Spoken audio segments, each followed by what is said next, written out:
Now, with this question here, this is actually something that's pretty popular.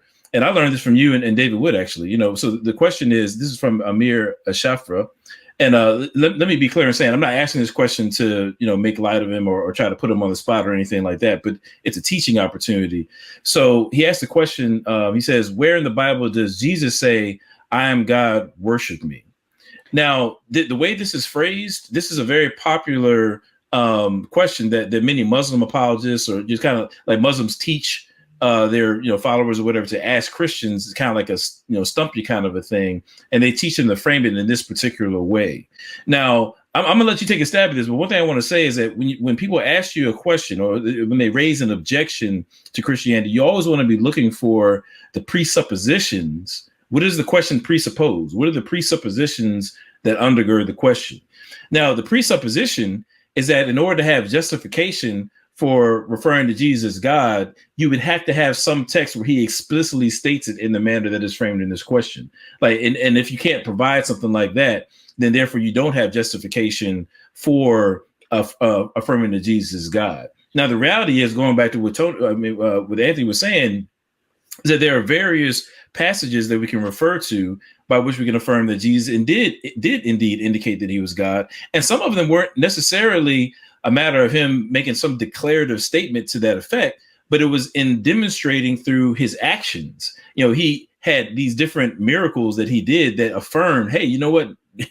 He's pointing to the fact of his divinity. When it talks about like the water was stopped and so forth, the storm, was stopped and said, well, what manner of man is this who can cause the seas to pause and all this kind of stuff? As a matter of fact, I remember you were here last time. I think it was the book of Mark, where you walk through the various different miracles and actions of Jesus that a first century Jew, particularly knowing, what was revealed in the Old Testament, we're looking at like, oh man, these are red flags of divinity here.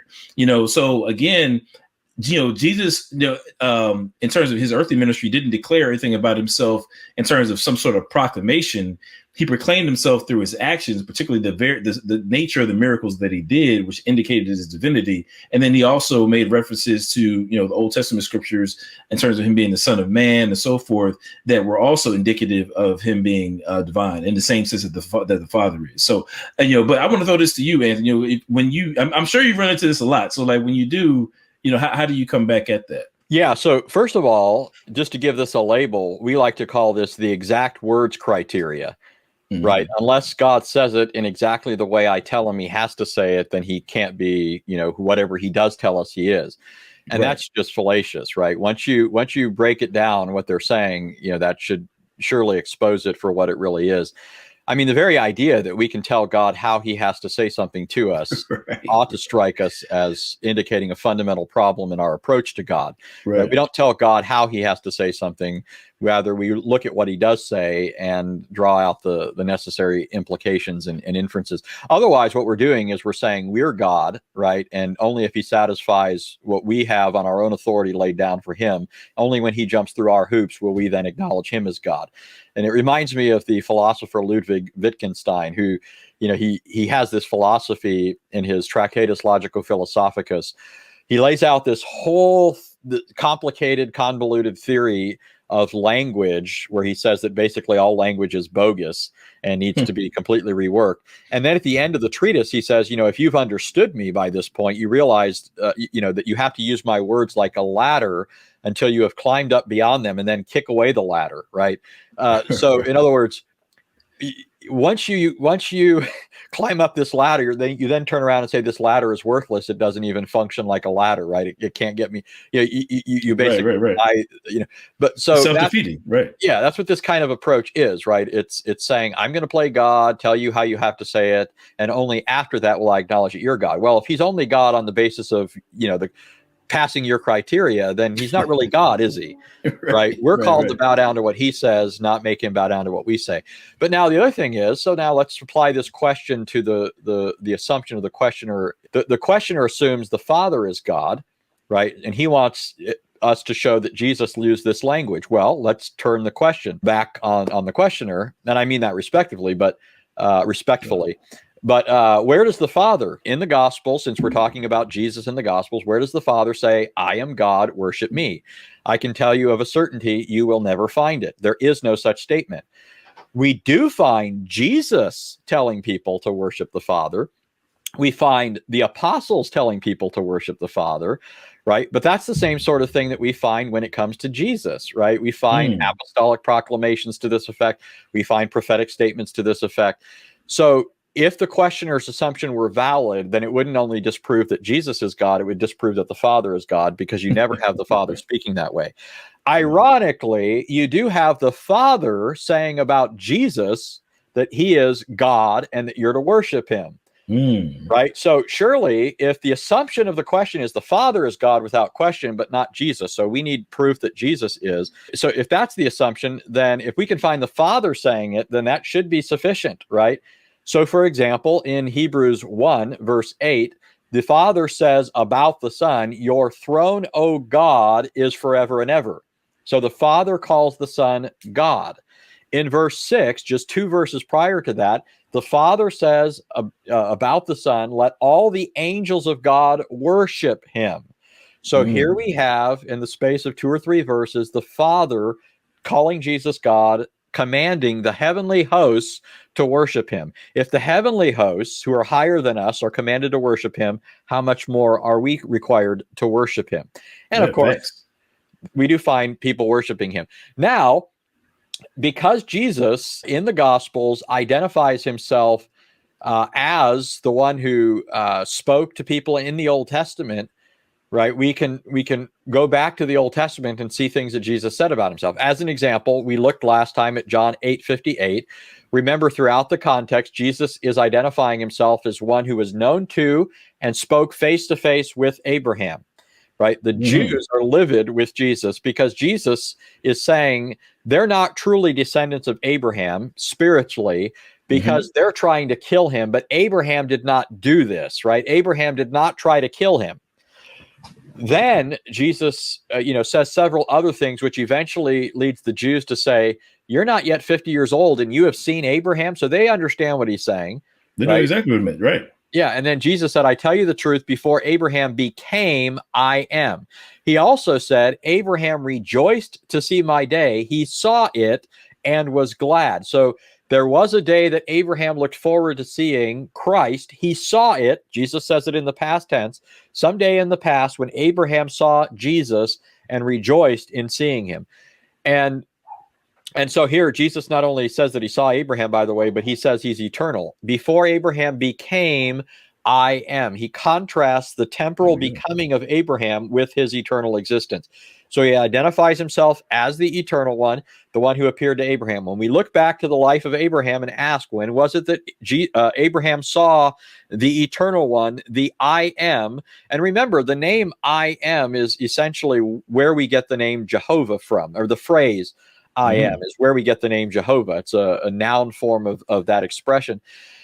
And, we see God appearing to Abraham numerous times, especially in Genesis 18, right? So, yeah, that's right.